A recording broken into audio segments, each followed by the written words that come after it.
Hello. So, everyone, thank you for showing up today.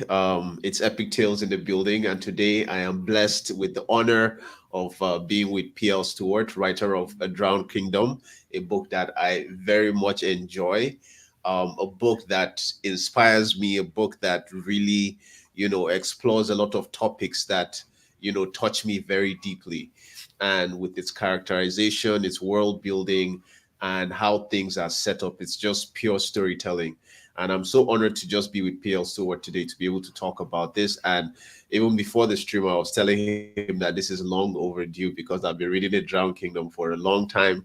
I've been enjoying it. I've been telling him how much I've been enjoying it, but I haven't actually sat down with him on my channel yet. So this is long overdue. PL, you want to introduce yourself? Well, Epic, thank you so much. I'm so honored and blessed to be here.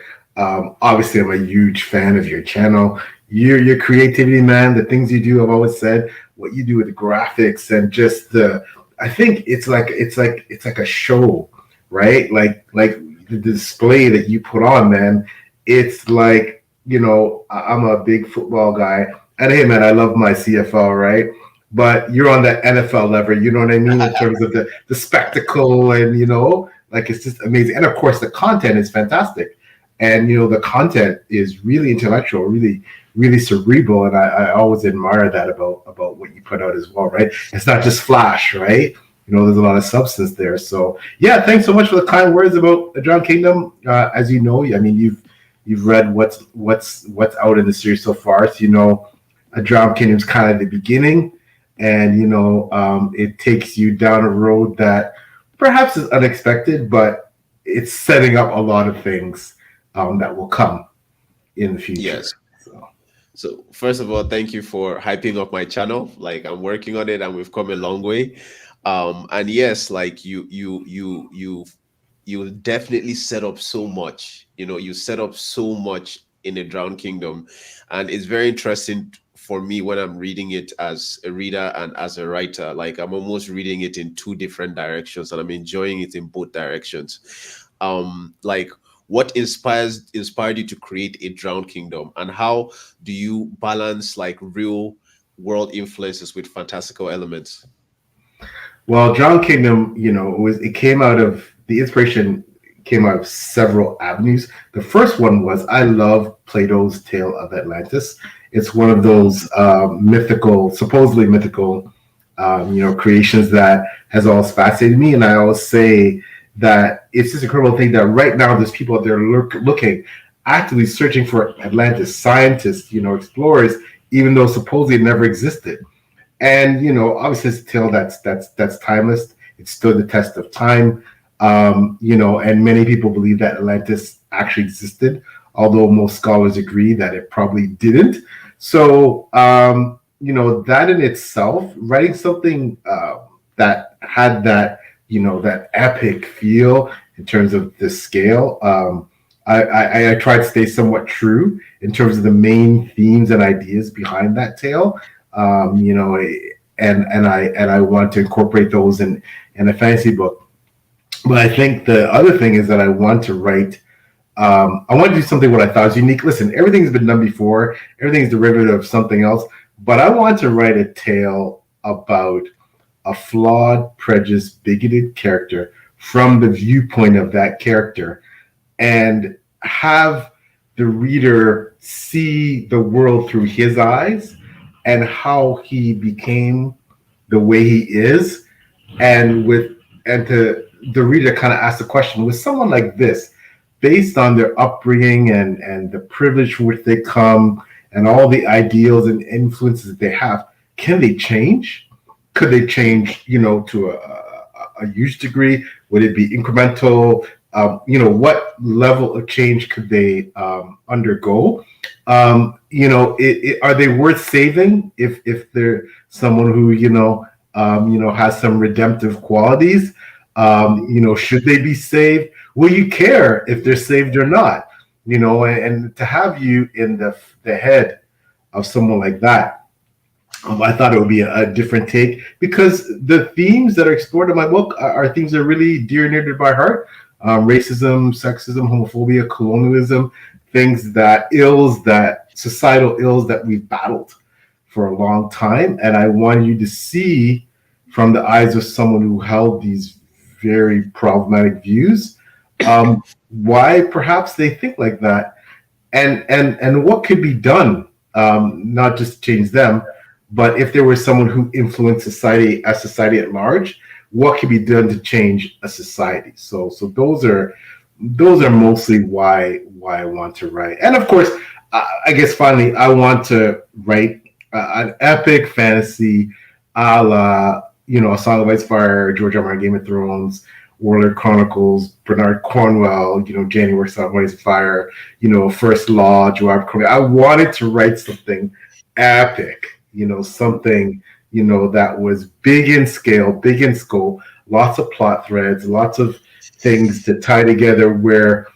you may not get the payoff in book one, you might not get it to book seven, but it's all that sweeter when it happens. So Yeah, there's a that's lot of build up. Like I'm not necessarily sure how everything is going to turn out, but I have ideas and I'm constantly postulating in what direction the story is going to go. Now, in your first answer, you kind of touched on it a little bit, but specifically, your protagonist, Orthon, is a deeply flawed and compelling character. Like, what was your approach to crafting his personality and his moral struggles? Well, thanks so much. I'm so glad you found him compelling. Author is a composite, an amalgam of many, many historical characters and many people that I've met in my lifetime and people that have lived, in my lifetime that I've heard about through others, right? So, I think for Author, his piety, his devotion to his religion, his desires to be a warlord, a conqueror based on his family's norms as conquerors and colonizers, his society's norms. Those things are reminiscent of. I mean, pick your civilization, pick your great conqueror, your Henry the Fifth, your Constantine, you name your Genghis Khans, like you name them, right? So, he's got that type of energy. And he also, like I said, with bigotry and all those things, those are also part and parcel a lot of times with colonizers, that blueprint of stamping, basically conquering, destroying what's left, writing your history over that civilization, writing, imprinting your religion over that civilization as if it never existed, and just dominating. So that blueprint, that's something that's you can see throughout history. But I want it to be real. I want to feel real. I really believe that there's mostly shades of gray in all of us. Very, yes, there's good and there's evil, but I think most of us are more shades of gray. And I wanted to write a character that displayed all those wonderful, complicated, messy nuances of those shades of gray. And you would love him one minute, hate him the next. You would understand him. I think overall, though, I think that's the main thing, was that you might not want to understand him. You might refuse to accept some things he was saying, even though you got it. But then at the same time, you would also find a level of empathy for him, and even a level of appreciation for him, for the good things about him, and that you could hope for down the road, perhaps a cathartic, a redemption from a character like this. Maybe not, but some level of that. But if nothing else, you'd enjoy the journey, frustrating journey though it might be. Yeah, it's like the story is very much centered around Orthrun, but like there's always a bigger picture, which is so interesting. And what you said there about like you don't have to like him, you don't have to love him, you don't have to really mess with him like that. But like at the end of the day, like you understand him because it's you present him in a way that you see his perspective, even if it's a perspective that you don't agree with. And it's very interesting to see how strongly he holds on to that, and how he tries to make decisions, paint scenarios in his head and makes decisions before they even happen. And then when the time to make that decision comes, he does something slightly different that shows that he has grown or he has changed, which is really good. Hobbit Hole says, "My dear PL, hello. I just finished part one of the Atlanteans earlier, and the last of the Atlanteans was when I really knew that I was okay. I was like, okay, I really, really like this book because that journey he goes through with like everyone as they are traveling is very well written, and like each step of the way you can see how he's growing and how each of the characters are developing, which is a huge plus for me when I was reading the book. Thank you so Um, much, and thanks. Shout out to Hobbit Hole, the wonderful Miggins. Check out his YouTube channel, his reviews. He's a wonderful reviewer, and thanks so much, Miggy, for continuing in the Drowned Kingdom saga. Hope you're enjoying Tilada. All the big crazy stuff is about to happen as you kick into part two. So get ready for that. what I would love is like for a bunch of us booktubers to just like, be caught up with like a Drowned Kingdom and just have like five of us just on the same channel, just like nerding out about it. That would be dope. I'll check out his channel after this. Um, so like Exile plays a significant role in the book, right? How does the themes of displacement shape the emotional core of the story? Well, And like how would you relate it to like today's societal issues and everything? I feel that every society has some element of diaspora woven into the fabric. And I feel that when people are displaced and removed from their places of comfort, from their place of home and shelter and security, and that's the standpoint from which growth occurs, right? It doesn't mean that it's not traumatic. It doesn't mean sometimes it's not tragic. The uprooting of mass, of mass amounts of slaves from Africa is horrible. It's tragic. Was part of a genocide. Was part of something that was one of the most terrible moments in history. And slavery has gone on for thousands of years. I'm not just specifically that specific instance, but it's when. But look at how arguably while facing incredible challenges, horrific challenges, oppression, racism, being ostracized within their own country. Look at how Black Americans have thrived and succeeded, within the struggle, all the way up and including the White House, right? So, I think, while not ideal, and while what you have to undergo is not always ideal, and I'm using very drastic examples here, I believe that when you're uprooted and torn from things that are secure and safe, there can be surprising results potentially to the positive, that can enrich you, and that there's some positive outcomes in that. Yeah, I remember like the first time I met you, I think it was on Steve's books review, and you were talking about how your book touched on themes of like colonialism and slavery and like all of that stuff. And like I remember that was the moment I was like, okay, this is a book I have to like move to the top of my TBR. But just like everything you said just reminded me to that moment.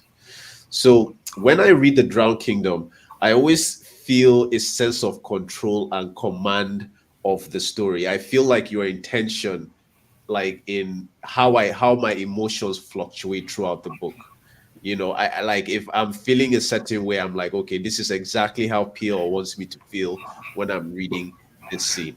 Like, is this something that is intentional? And if so, like, why do you have such a tight grip on the narrative and the story itself?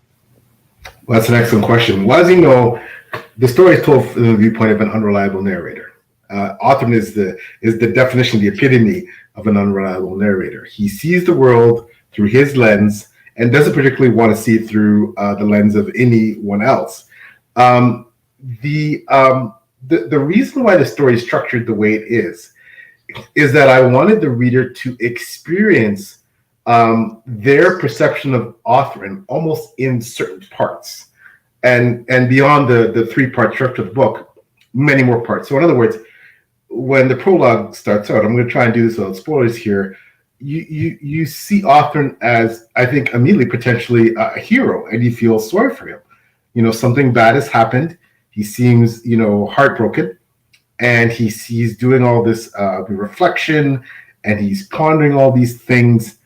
And you may think at first, okay, I want to know what's happened and what's happened to this poor guy. Then you see that he's come from this real background of privilege, and a lot of the problems that he in his society faces are self-inflicted, and that he is entrenched in his views, and that some of his views are extremely problematic, and that when for a society that prides himself on their political acumen and their wheeling and dealing and their backstabbing and all these things, what goes around comes around. And I wanted you to feel hey, this might be some comeuppance here.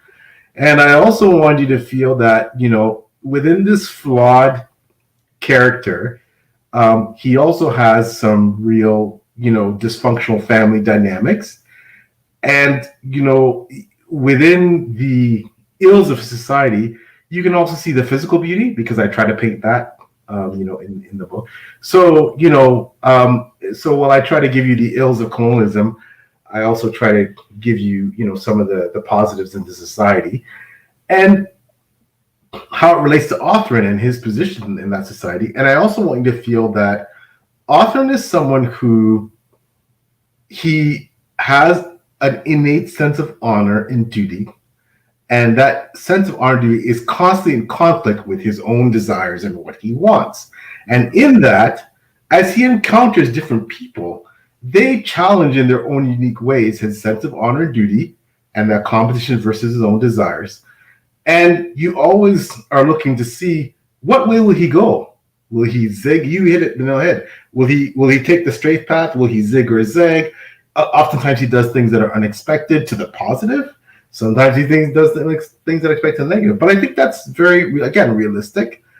And when I give you scenes in that book, I want you to feel one of normally three things. I want you to be, angry and upset at Authren and the way he's thinking and what he's doing. I want you to feel empathetic or sorry for him. Or I want you to wonder, what is he going to do with this situation? And will it lead towards that redemptive arc or that destructive arc? That's pretty well how I would characterize what I want you to feel when you read those scenes.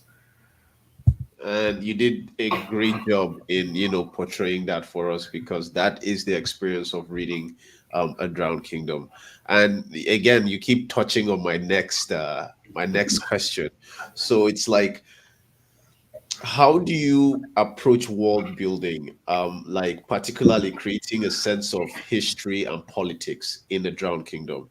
Like, I know, I remember the during our last discussion on Alicia's channel, I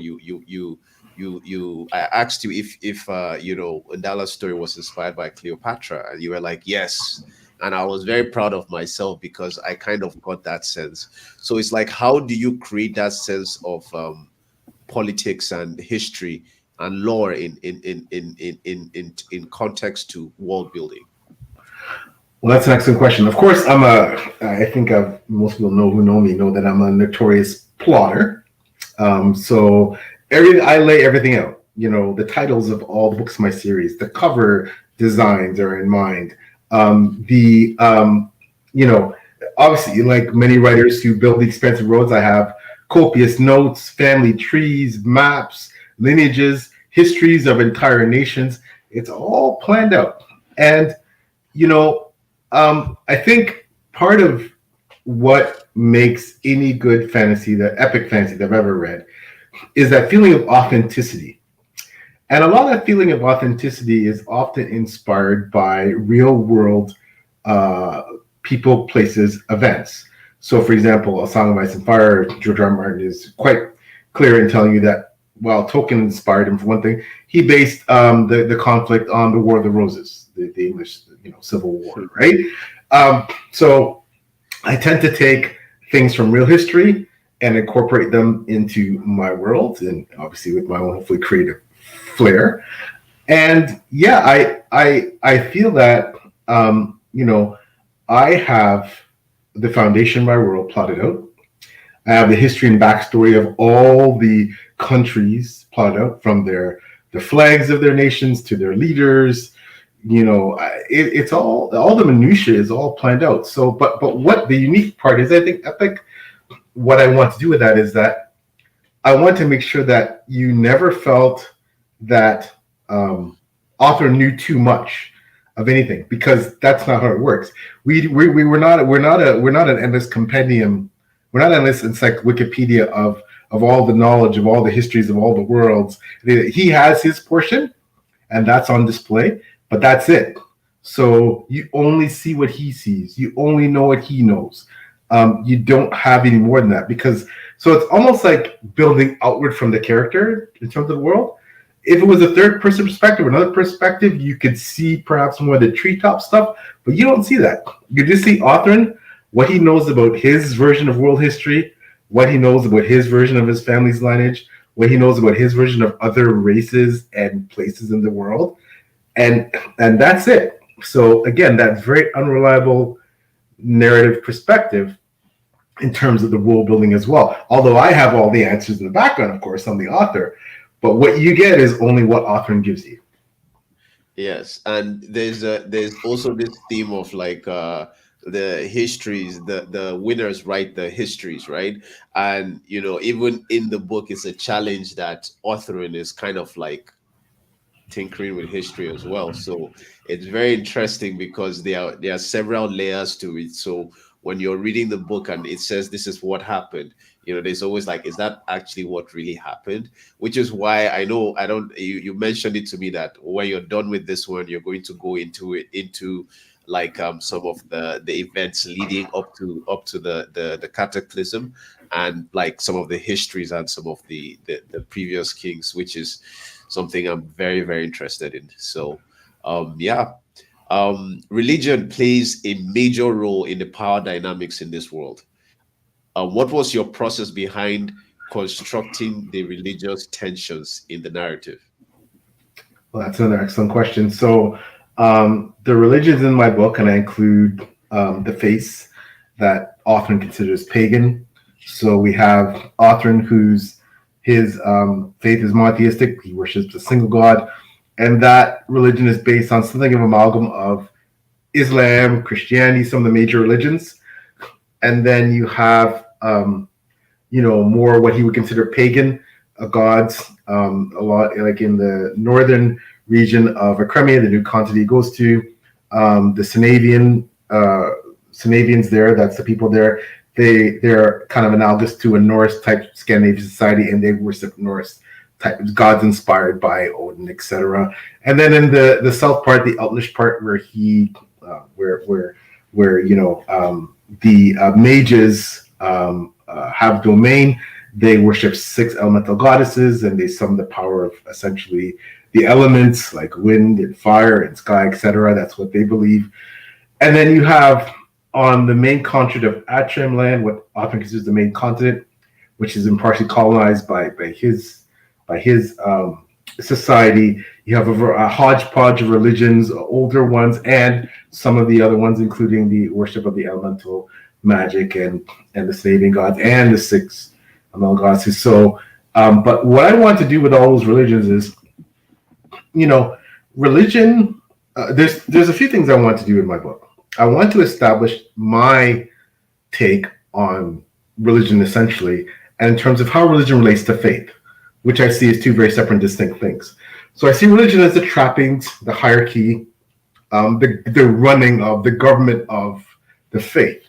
So in Authorin's case, the religious hierarchy, the clergy is something analogous to almost like a Christian type church. It's the temple in my case with a type of pope type leader and their bishops and clergy and priests and priestesses, and they are very powerful in society, almost as equally as powerful as the royals, and they essentially administrate and have a lot of control over what happens, over wealth and all kinds of things, and they're also the conscience of the people. So and they're used now, and they are used also additionally as the chroniclers of history. So you have the people running the religion that also write down, based on what the rulers want, what history is.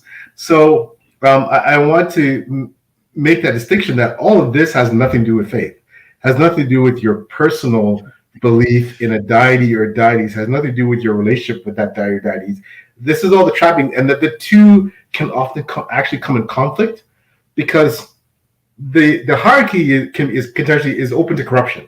Anything human made, it can be corrupt, can be corrupted, can be twisted, can be perverted. But your faith, I've depicted something more pure, and I want you to see that conflict that can sometimes clash between the actual faith you have, and the people who are running are using the faith for their own purposes, sometimes for the good, but sometimes not so good.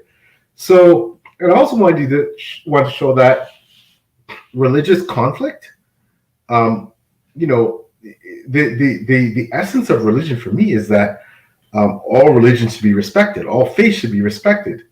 But over history, we find ourselves with these big clashes of faith, with when people believe they have the right way, someone else believes we have the right way. Hey, Alicia.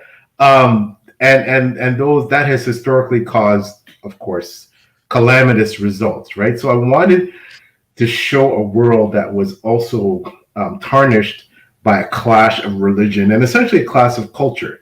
So, which is, of course, unfortunately is pervasive today. So that is the way religion is used in my book. I like how you represent religion as if it's an organism that is trying to survive, just like a human being in itself will try to survive. So you see how like people identify themselves with a particular religion and are driven to make sure that that religion lives on, or that religion survives, or that religion is respected, just like an individual himself will try to like get all of those things. And I feel like that is a very honest reflection of what religion is in today's society and everything. And is I like how you represent it, because every religion has is given merit, like with Orthun has like the angel, the people of the land have like their magic, and it's all of them have a reason to believe their religion is the real one. So it's I like how you play with that dynamic and represent it like that, because it's a reflection of everyone can recognize that when they see it, you know. You've written strong themes of power and legacy in the Drowned Kingdom. How do you think those themes resonate with readers, and why are they important in fantasy? Well, that's another excellent question. There's a saying, which I know you're familiar with. It's really not potentially originated with people of color, but I remember watching. I'm trying to remember what it was, where I heard it first, and the saying was, "You are going to be someone's ancestor. Govern yourself accordingly." So I think part of what Authren struggles with is he's someone who worships and idolizes the past, his past, what he thinks is his past, the heroes of his past, two heroes in particular, two lords from his family in particular, and he wants to live up to the ideals. He wants to be this great conquering hero, this great king, this great warrior, this this great colonizer, spreading the faith and conquering new territory and absorbing it and converting the heathen and the pagan, and he is someone who feels that if he doesn't do that, he will fall short of that legacy. Moreover, He wants to create a legacy for himself that will equal or rival those people in the past, so that his progeny will look to him as that same figure that he looks to those others as. And that's a big task. That's a huge task. And in many ways, you see that Othman is a victim. He's trapped by that. It's hard for him to move forward and simply do and act, because so many of his decisions are based on that attempt to not only live up to the legacy of his predecessors, but create this legacy for himself and for future generations. And there's this feeling, I hope I convey in Drowned Kingdom of, Othman doesn't really know exactly, as you pointed out, what those people were really about and what they really did. He only knows what he thinks he knows. And he spends a lot of time refuting and, as you said, changing history to make them fit the ideal that he wants. And yet, for himself, in trying to create that same legacy, he is always perplexed and disappointed that he's not able to live the legacy the way he wants to, and is always worried about not doing that. So I think the pressure of the fact that he's going to be someone's ancestor, that he needs to live up to these perhaps unrealistic legends of his forebears, is something that drives Othman in all kinds of and it's quite common in this society. So the perceived success of his colonial empire, and now that it's been washed away and he wants to rebuild it, he will feel that he's failed unless he's essentially replicated and exceeded that. And that's a tough thing to live up to. Yeah. Yeah. And you can definitely see how like it affects him. And when he doesn't feel like he's lived up to, his perception of what he believes he should be based on all of that history and legacy, you can see how it affects him and how it, it kind of spirals, and it kind of like, it is like there's like a domino effect on, future decision and how he develops and how he changes, because he's constantly battling with like the weight of his legacy versus, what the new stuff he's learning, and trying to also like, open enough to change. If he has one redeeming quality, as strong as he is in his stance, he always like makes little adjustments where he where he learns more, which is really interesting. Now, before the stream started, we're talking about it, how every single year you have like something for your readers. Like, I wish all writers were like you. So, like, could you just like run us through what your typical writing day looks like? And do you have any specific rituals or routines that help you stay focused on world building and storytelling in general? Yeah, it's a great question, Epic. I am famously, it's weird. As much as I think I'm somewhat driven and somewhat organized, you would find it hard pressed to make sense of my writing path and how I get these books out. I work full time, and I used to work a lot of shift work. I don't work that anymore. However, with a busy life and commute, etc., I write when I can. That's the best thing I can say. I write when I can, when the mood is with me, when I have the time and the headspace. In a busy life, with my lovely wife and family, kids, grandkids, engaging job, a commute, etc.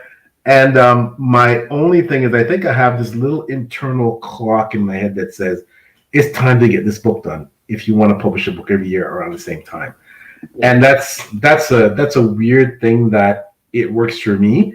It helps that I have essentially the foundation of the book already written, because the foundation of all 7 books are already written. The guts of the plot is already written. It's just a lot of tweaking and reformatting and expanding on ideas and making things cohesive as I write each book.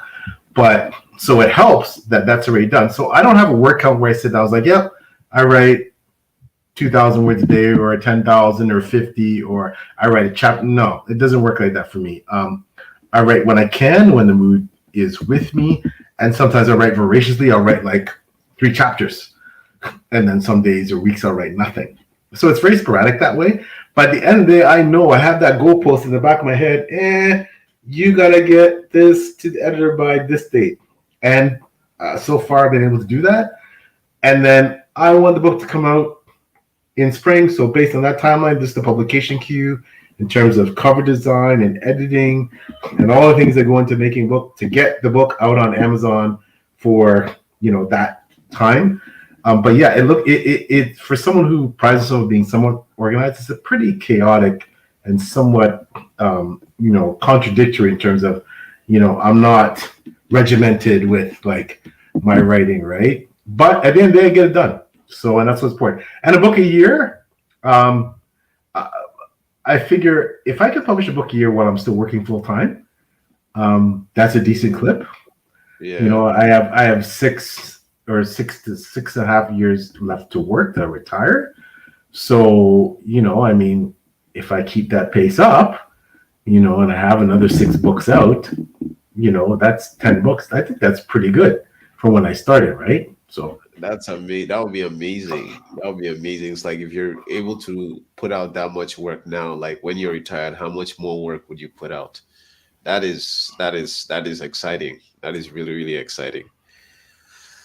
So, what do you hope readers take away from A Drowned Kingdom and the struggles of your characters? Is there like I know you've kind of like touched on it here and there, like, but specifically, is there like a core message that underpins the story? Like, what's your core?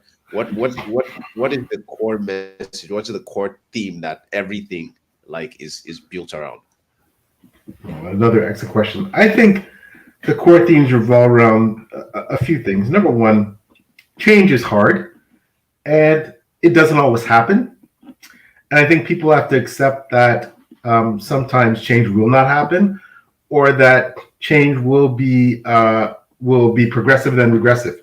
So you may have someone who, let's just take Auckland, okay, for example, by the end of the course of however long he lives, if he survives all 7 books, he may change to, if you want to quantify, this degree, but isn't changed to this degree, or it may change to this degree.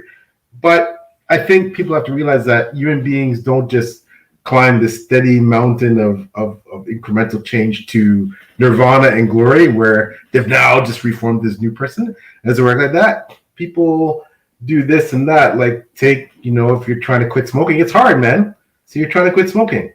You may try the patch and it doesn't work. You may try cold turkey, then it doesn't work. But meanwhile, you're still trying.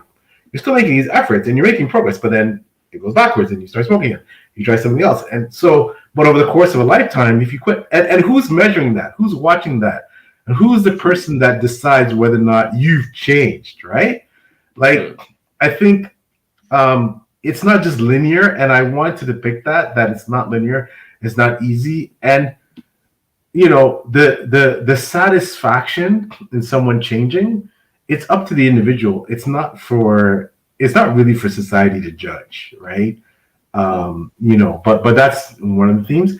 I also want to, the theme that, all these societal ills that I tackle, like many writers who tackle these themes, with the bigotry and race and colonialism, those are problems that I would never be smart enough to have the answer to. So it's not about me writing some magical solution for these things. It's more about the exploration and the fact that these are things that have confounded us in some cases of some of these problems for centuries, and they're not going to be solved by one person or any small group of people or potentially any large group of people. It is a world challenging problem that essentially, only the world can solve. And that, unfortunately, history does repeat itself, and we get ourselves in these cycles, positive or negative. And I think it's more important to face the issues, and until we face the issues, we'll never have a chance to solve the problems. And I think the hardest thing, because, it's funny, I always joke about this with some of my fellow writers, I think that we're conditioned to certain things as readers and certain things society. We'll read a battle scene with people being eviscerated, beheaded, and it's just like we're just conditioned to that, right? But if you write something about racism, homophobia, people are like, wow, like it's. So I think confronting these issues is something that I wanted to do because it's not comfortable to be on the author's side sometimes. It's not comfortable. Some things he says, some things he thinks. It's not comfortable. It's not easy, but these things are worth confronting. So, I want to, and then finally, I think the last thing I want to make sure that I included in one of the themes or things that I was trying to accomplish is that I want to show that when it comes to our issues that we confront every day, that it's rare that you have the discipline and the fortitude and resolve to fix everything by yourself, right? Like your own personal issues. You need help. And I think one of the biggest things that can change someone like an author, someone who is entrenched in their views and bigoted and homophobic, making race, all these things, is exposure, time and exposure. And I want to show you over the course of the series, as he gets time and exposure to these different things, then he has a chance for some measure of growth, right? I mean, you think about book 3 and what happens in book 3 and who he meets there, it's mind-blowing for him, right? Because he had all these preconceived notions of who and what, these people were. And when they come, it's actually subversion of expectation. Because, I think a lot of readers, frankly, without getting too much of the book 3, we're expecting blood and fire from, but they come peacemaking, negotiating, using their cunning, and, it's a very different approach, right? So I think, yeah, that's something that one of the characters says in book 3, that, when author asks about, how did you get to be the way? He goes, I traveled, man. I saw the world. I experienced things. I saw different people, different cultures. I learned. I grew. That exposure is what made me change, right? So Hobbit Hole books, I'm gonna tell you now, like I know what you're well, I think I know what you're thinking, and yeah, trust me, like book 3 is a different beast. That's all I'm gonna say. um Sochi asked a question here, and I want to make sure we address it. How do you review or maintain a feedback loop with your editor or community? Do you have beta readers? Yeah, it's funny. Thanks. Great question. Epic and I were actually talking about that before we came on. That my lovely wife Debbie, who's also my business manager and my partner in all things, she's my first best line of editing. So we talked about writing process. So when I write the first draft, and I'll have several drafts, she reads them, and she's not someone who's fancy, but she has a very discerning, critical eye. Like, you need those people who, and especially what your wife tells you, is going to tell you straight up and be honest about what she doesn't like or what she thinks not working. So she does that, and we hash that out, and we keep writing drafts, and then finally, when both of us are happy with it, we don't have to agree on every little thing, but it has to make sense and for the plot and the characters and character development, and then we send it to the real editor. So most of what Deb and I do is developmental, and then the real editor does the minutia, right? And a couple of rounds of that. So, but what I do in that is typically what I do is I don't necessarily have beta readers, but what I do is I send the book to select trusted readers who I want to provide endorsement codes for the book. So these are people who typically already read my work, like it. I know will hopefully what I'm writing next, and they provide cover quotes for the book, and that's kind of like a last chance to catch anything that really I feel, okay, you know what, maybe what they're saying here is something I should incorporate or potentially not. And so that's pretty well my process. So before that final draft, then if there's some small changes based on those trusted reader, those endorsement code reader feedback that I feel incorporate, I can make those last minute changes. So, but yeah, that's pretty well how it works. So I feel like I've been bombarding you with some really tough questions. So I'm just gonna, maybe go a little lighter before I go a little heavier. But who was the most challenging character for you to write? I have a feeling it might be one of the female characters, but like who was the most challenging character for you to write? It's funny. The most challenging. There's two characters that are probably the most challenging to write. One is female, yes, and one is male.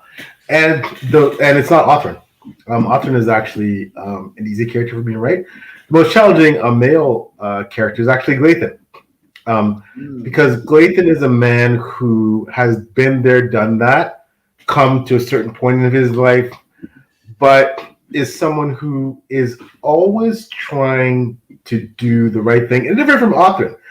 Othran doesn't always know what the right thing is. Glathan knows what the right thing is. So it's quite different when you know what the right thing is and you're really trying to do it versus when you don't know what the right thing is. It's actually harder. When you know what the right thing is and you have to try and find a way to do it all the time, tough position. So that, in terms of Glathan's journey, that's hard to write. The character himself isn't hard to write because he's generally a good guy, but it's the actions he takes, some of which sometimes are things you'd say, well, that's not good, but he does them because he feels he needs to for the greater good. He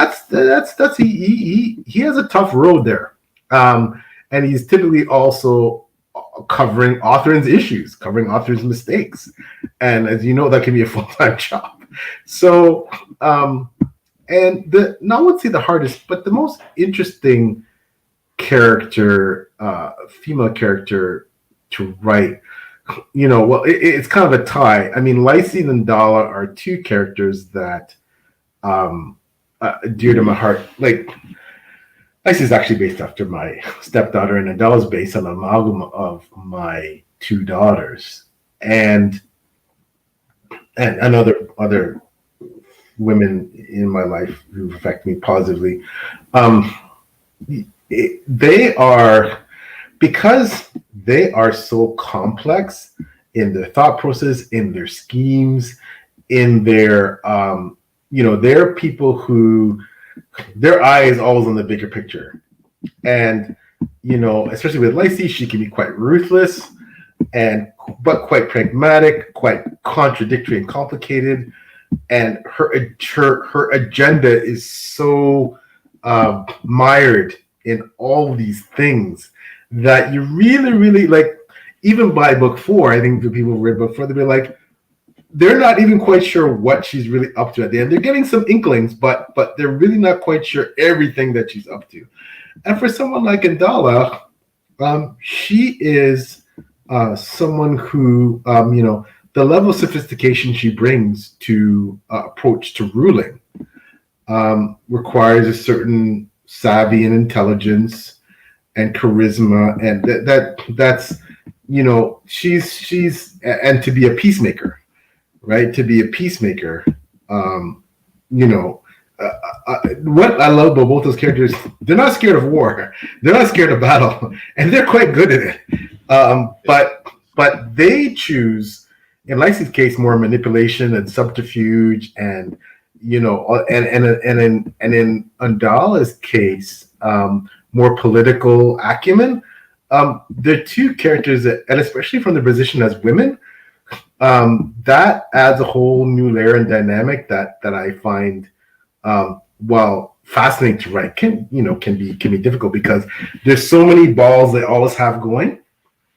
So but I love writing them.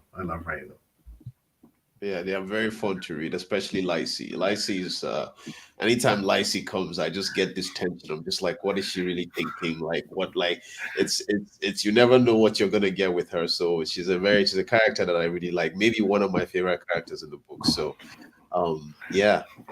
So he asked a question here. On a similar level, actors often get asked, do they prefer playing heroes or villains? Do you find it more fun to write the so-called good guys or the so-called the villains, man? I don't. Everybody loves a good guy too. I think for me, sorry, not everybody. I don't want to make broad sweeping statements. For me, I'll tell you how I think. I love a good guy to a point. It's always nice to have someone to root for that's has the moral high ground, but those are the characters that really and truly hold my interest. It's the flawed, messed up, messy, complicated characters that really, really hold my interest in any book. They're the ones that, if you want to say the villain, they're the ones that I tend to latch onto, and I want to know, are they going to make it? What are they going to do next? What is their scheme going to work? Is it going to backfire? Are they going to pay the price? Are they going to die? Are they going to win everything in the end? Like those are the characters that really, really suck me in. So I don't look at his often as a villain. I look at him as a flawed character. In some ways, he's the anti-hero, or he's the villain of his own. He thinks he's the hero of his story, but he's kind of the villain to a lot of people. But he isn't just straight up villain, as you know, is not something that most people find interesting. They don't want a cardboard cutout, mustache twirling. They want someone who is far more nuanced, and I try to deliver that. Even with my really bad characters, and there's only a couple that are like bad. Most of them are simply, they're shades of gray, man. And in a world like the world I depict, where everybody wants to not only survive but thrive, just as they do in this world. And it just comes at a level of, what are you willing to do to get that? How far are you willing to go?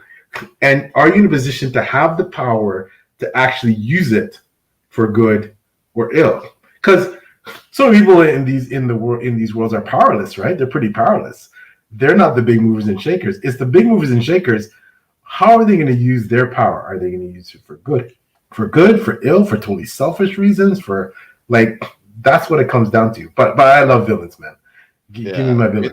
Always like that's why I have this image of the Joker right here. Like it inspires me, and then the Balrog as well. Like those are awesome, man. So what books, like what books of authors, right, influence you the most? Like what if you had like a hierarchy, if you had to list like your top 5 influences of the Drowned Kingdom, of books you've read and authors as well, like how would you rank them, and which ones like do you ascribe to? Well, you have to put up there the George R. R. Martin's A Song of Ice and Fires. I mean, that's kind of a benchmark for a lot of things, especially for I think the one thing, so many things stand out with his work, but of course the realism, the grittiness, but also the total disregard for character plot armor, and just killing off, or like people die as a consequence of their actions, not because they're good or evil in that book, right? And that's what I love, and of course the depth and intricacy of detail. And it feels real, like a real history, a real place. These characters feel real. They're it's just it's so lush and got that setting. And of course, George R. R. Martin. I mean, Bernard Cornwell is just an absolutely phenomenal. Not only historical fiction writer but fantasy writer, and his Warlord Chronicles and the Saxon stories, both of them, just like when it comes to battlefield writing, depiction, very few are up there the way he is. Same Miles / Christian Cameron, who I'm on to be now been a friend of mine these past few years. Again, one of the best writers for any type of historical, medieval / combat, ancient combat, world building. Definitely someone who's absolutely up there. More recent influence, Jenny Wirtz, who is my favorite author. No one writes like Jenny Wirtz. Her prose is just to die for. It is, totally immersive. She writes light versus darkness balance. Just phenomenal. I'm gonna say, so I said Cornwell, that's 4. I said Cornwell, Wirtz, Martin, and Miles Cameron, right? Wow. In the next, I'm gonna say Tolkien. Tolkien is up there. But he's fading. It's funny, as I continue to read, he's fading. I think someone like Steven Erikson is becoming Yeah. modern rephrase of Malazan. I think R. Scott Bakker is someone Oh, who, like, I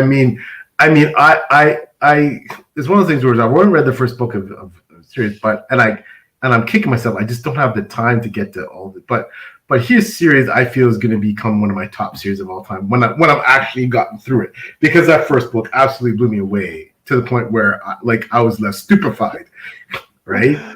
um, So so with R. Scott Baker, right? Like I want to do a thing where I read all six books like back to back to back. I know it's going to be mentally tasking and exhausting, but I feel like it's something I need to do because just like the weight of that book, the characterization, Kellis, my God, you know. But yeah. Um back to like this comment over here that talks about how Lacey is his favorite character. Lacey is probably, I don't know, like top three, maybe my favorite character. And with Alicia and Jen, like Lacey is definitely their yeah. favorite character.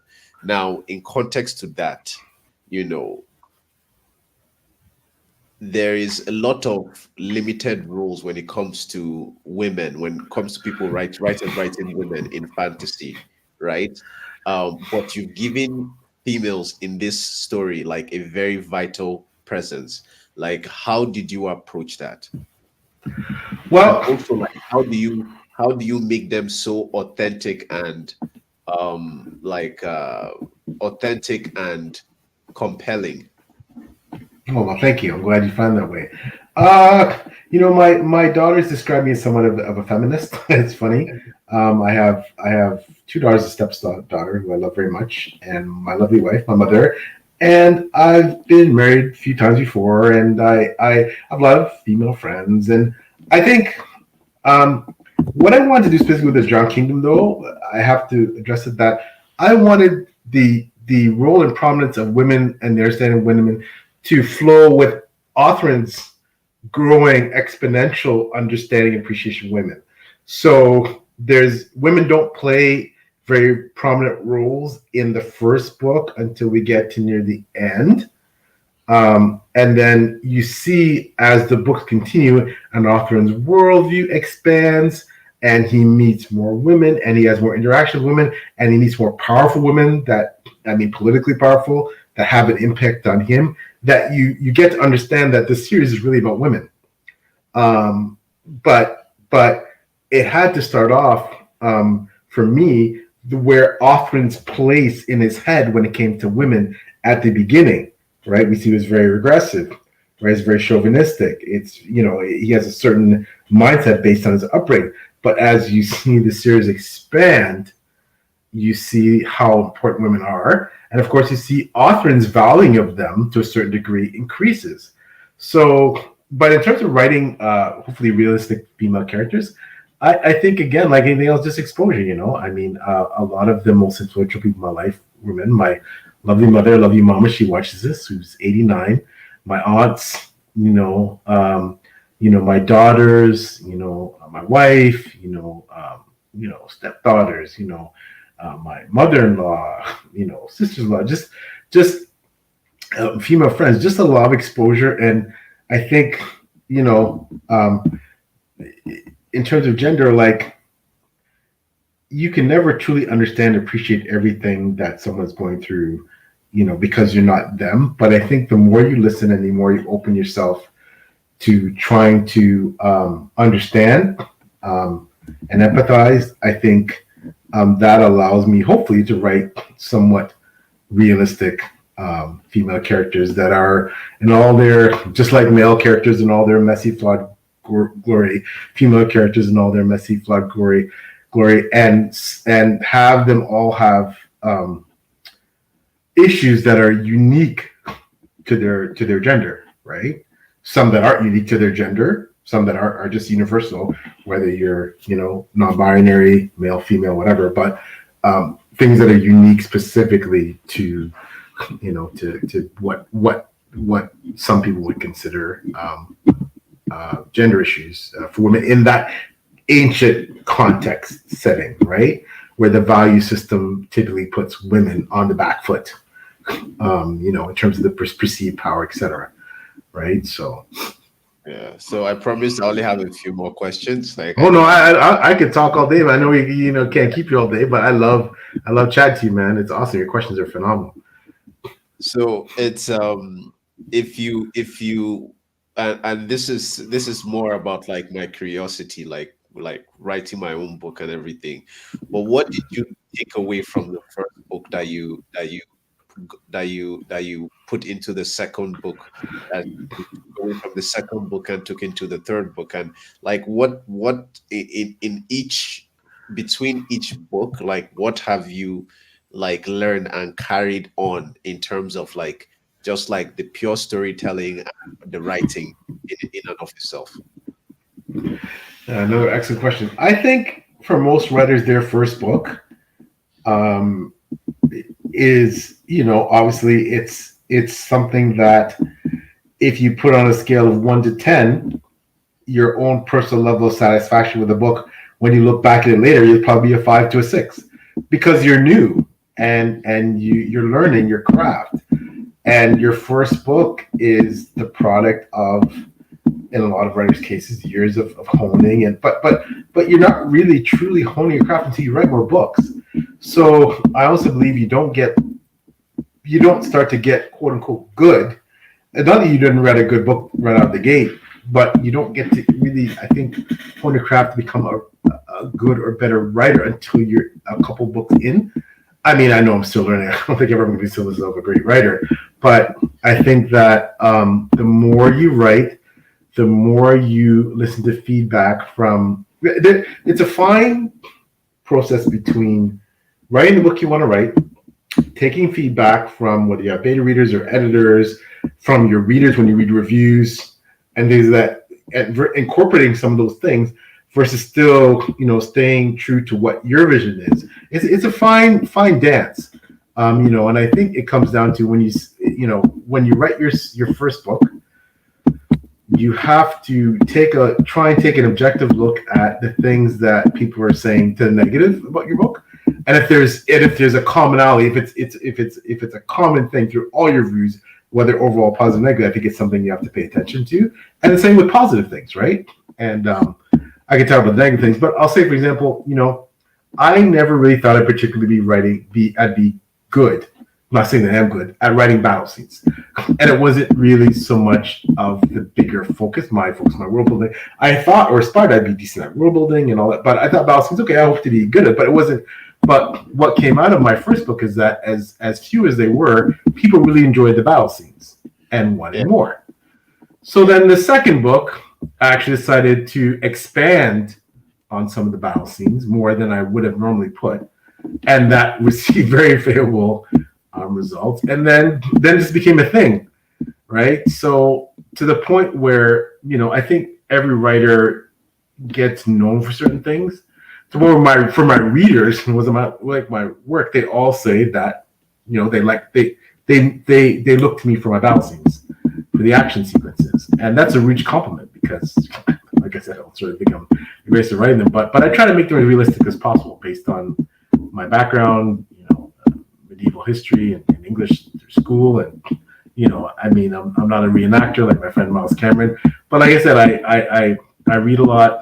I watch a lot of YouTube. I read from other writers who are far better at writing those things than I am, and try and learn. And like I said, it's something that I realized, for example, in that case, that it made my story, I think, better, and that's something I never would have realized in book one. How could I, right? You need the feedback, you need the input. So I think that's something that has changed as I've gone on, that I've learned, kind of, and also too in that vein, give the people what they want. The people love your battle scenes. If you can incorporate them, do so, right? Because it's only going to make your work better and hopefully sell more books. So Yeah, when you talk about battle scenes, I remember the battle scene in book two, and I remember being so like just like stuck to the pages as I was reading, everything and how everything played out, like how the the peaks and the troughs, like how all of them interplayed in that battle scene was just perfect. Like I really, really enjoyed that. So now this is just like this is a much lighter question. If you could spend a day in the world of a drowned kingdom, where would you go and what would you do? Oh man, that's a hard question. Where in the world of the Drowned Kingdom? It's messed up everywhere. Eh? Wow. I think I would go to Anibia, Ooh, yeah, and actually, yeah. on my map, Anibia is the least charted place on my map. It's mostly just blank, right? It has Yeah. the location where the tribes are and a couple of small details, and that's it. Because in Othrin's world, they don't know anything about Anibia, right? And as the books go on, you get more pieces and pieces of what the society, what this culture. You realize that this is probably a glorious place, right? And that Yeah. the people there are incredible, and that's an incredible society, and that it's pretty damn advanced and ahead of what Author initially thinks, which he finds out later, of course. And I would go there, and just the food alone, the culture, the vibe. I would like Adala give me a personal tour and walk me around, show me all her lands. There's just yeah, just I think that would be watch the famous Bamanthe fighters train. I would like to get a little demonstration from them.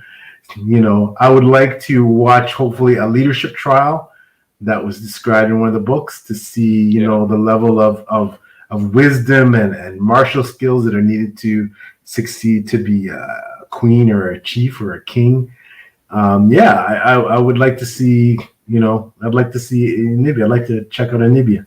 Right? And I guess my second answer would be Atalantics. I would like to Yeah. see Atlantic in its heyday, the way Autumn describes it in the Drowned Kingdom. Yeah. Get that tour of the Circle City and all the surrounding Yeah. areas, and that'd be pretty My cool. problem with Atlantics would be like I don't think they would like me very much there. Yeah, oh, me too. Exactly, exactly. Yep, yeah. At least in Authen's time, Yeah, it's an you wouldn't do alternate too spot. well. Yeah, Yeah, you yeah, wouldn't do too well. But yeah, definitely. Anivia first, and then Atlantics next. yeah. And so I'm all caught up and everything, and this is a question for people who have caught up. And my final question will be, without giving too much away, what can readers expect from the next book? Are there any themes or plot twists you're particularly excited about? Well, from that smile, I can tell yes, definitely. But yeah, like Okay, well, the next book is entitled The Pack of Wolves. It is book 5, The Drowned King Saga. So book 1 is The Drowned Kingdom, book 2, The Last of the Atlanteans, book 3, Lord and King, and book 4, Alliance Pride, all behind me there on the shelves in order. A Pack of Wolves is, I think for you, Epic, you read Alliance Pride, and I describe Alliance Pride as a game changer in the overall, not that things haven't happened, but things really kick off, I think, in a lot of ways in Alliance Pride. I'm not sure if you agree. But what happens is you get more insights in Alliance Pride, for example, into the mages, for one thing, right? That's a big theme. You get insights into more of the magic in general that exists or may exist or may not exist. It may all be not said in terms of the continent. You get to see a new player on the board who emerges in Alliance Pride, whose story, of course, is integral to the whole thing. That I think you know who I'm talking about. That there seems to be like there'll be there's an inevitable big clash coming between that player. yes, And the way things have been set up, like I yeah, can see. things have been set up, especially in the last chapter of Alliance Pride, that it's on, right? You know, And I think what you're going to see is that in this book coming up is that one of the biggest conflicts in the entire book that would probably lead to one of the biggest overall military conflicts that you've seen so far, like it's on, right? It's on. Like, and this has been building basically since the first book. And there's a couple of major conflicts that if you read all four, like this is probably going to happen. This battle is probably going to happen. These people are going to fight these people. But now, this one it's personal now, right? This one's personal. This one is you've seen Othrin fight to preserve his kingdom. You've seen him fight for glory. You've seen him fight, for his overlords. But now this is personal now, right? So that's the difference in. I try to set up each book in the Drowned Kingdom, the battles in it, the stakes are different.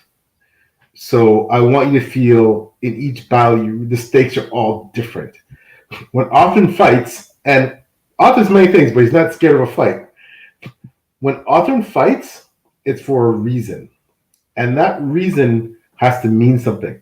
But I want all those reasons to be very different, right? So if you characterize all the battles, even the duels, in not just the skirmishes or in the Drowned Kingdom series, I think you'll find that if you examine every one, those things had to happen. Those conflicts had to happen. It's for a reason. And in many cases, Othrin is forced into these situations. He has to fight, right? And so I think the fight in this one, it's going to be pretty big. So, and also you will see, sorry, quickly, you will see more of the so-called magic, if it's magic, revealed. And in there's a big shocker in Lion's Pride when it came to the mages and some of the motivations of what happened and what happened surrounding Atlantics. Well, hold on to your hats for a pack of wolves, where that only continues to another level. So I am so excited. Thank you so much for coming on my channel. I am honored. And we have to do this again, whether it's on your channel or you're going to come here again. I want all my subscribers to, recognize you as like a regular on this channel. So we have to definitely do it again. I'm absolutely honored. I cannot wait to read your book, Epic. I cannot wait to see your success, see you thrive. You need to come on my channel. I want to hopefully come and interview you about your book, and talk about your writing. And I cannot wait. I know it's going to be amazing. I have the utmost confidence you're going to be fabulous in that regard. And again, your YouTube channel is already amazing. Thank you so much for just all your support. And I'm so happy you enjoyed my book and you're willing to chat about it. Yeah, of course. Thank you so much. And yeah, like till we meet again. Till we meet again. And yeah, okay, by the way, like after this, we should have a quick conversation about something. But Absolutely. Everyone, thank you for showing up. I appreciate the engagement. I appreciate the everyone watching. And yeah, like there's a lot of Drowned Kingdom stuff coming. So yeah, just get excited. Stay epic and peace.